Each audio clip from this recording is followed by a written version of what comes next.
like a traumatic event. Like, for me, it took being overweight and then having a skin disease and then having to deal with it. Otherwise, they're going to do surgery and remove like half of my armpit. So that was my traumatic event. But then you have the people that just get it and they just do it because it just feels good. They notice like the changes. And so, again, there's that contrast, right? People that just do it, people that need something traumatic to happen. And I think with science, we're getting better and better explaining how you can alter your Yeah, for expression. genetics. But it's I think it's called for genetics. Yeah.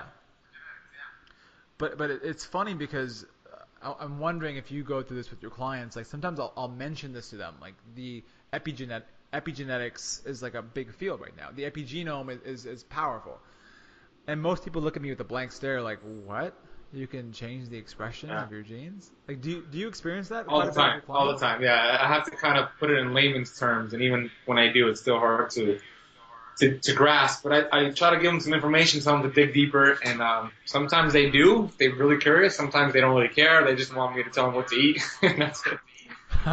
So I mean, for the most part, they don't really. They're not as fascinated. They're not dorks like us.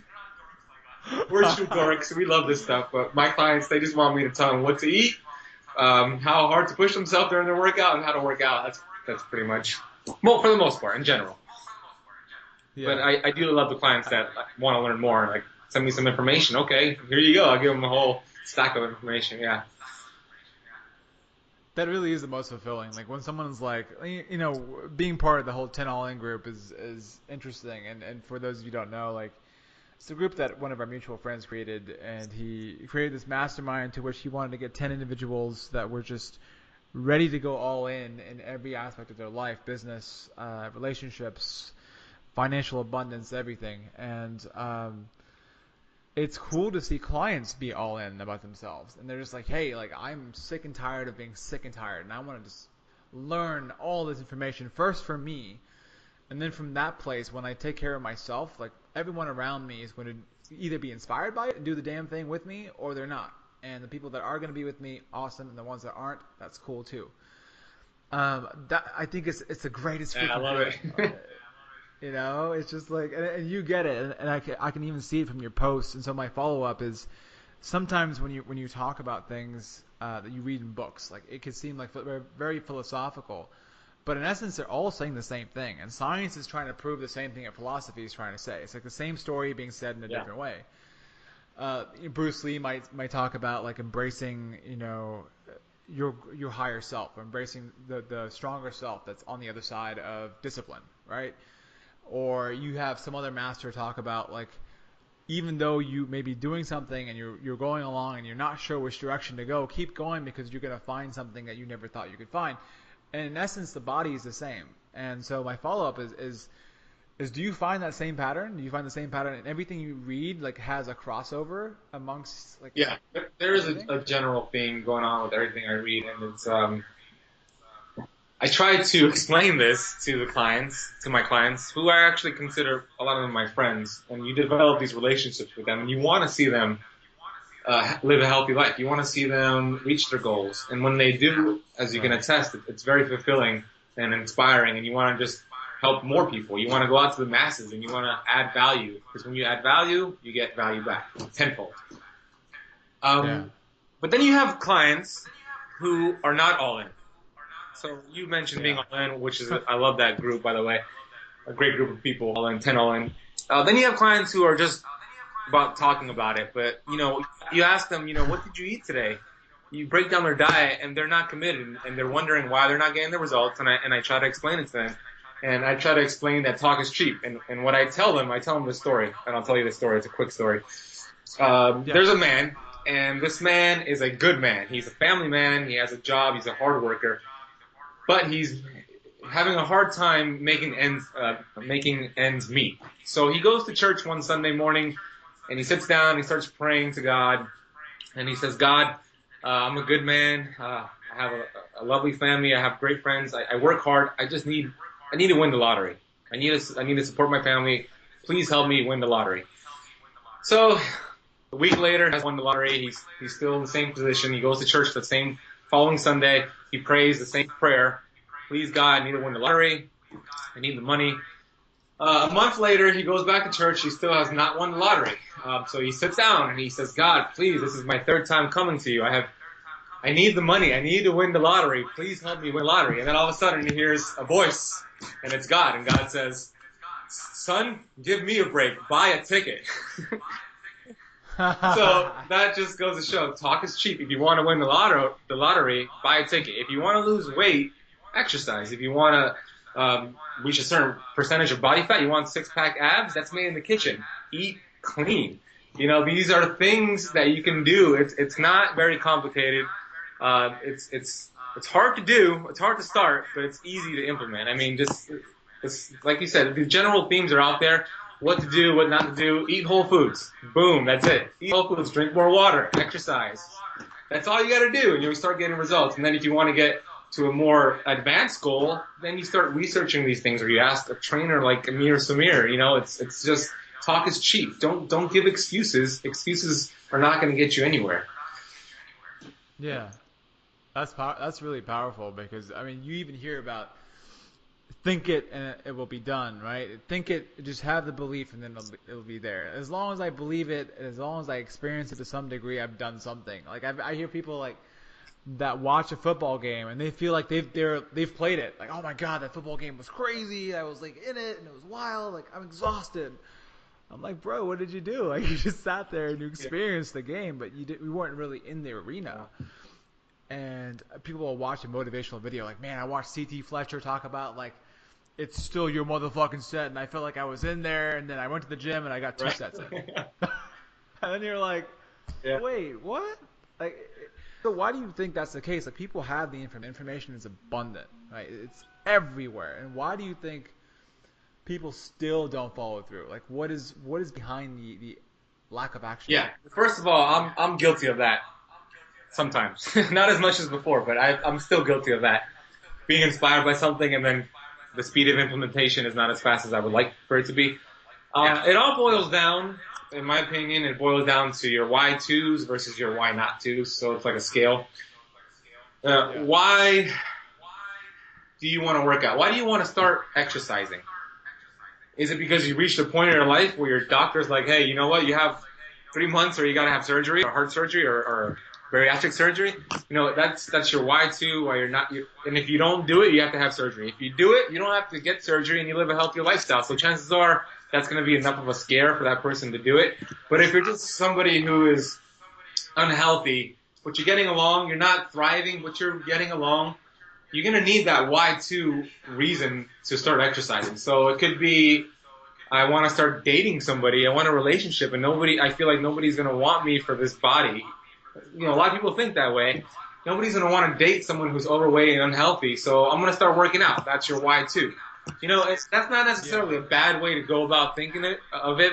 It is, you know, it's not good to depreciate yourself, but if that's going to motivate you to go and exercise, let that be your why too. So it's going to boil down to why you should do something versus why you should not do something. And for instance, the other day I had made plans to go biking around the Miami area and doing photography, and it started to rain that day, and all my friends canceled, and I still told myself, all right, if the rain goes away, I'm going to still go get some sunset photos on my bicycle.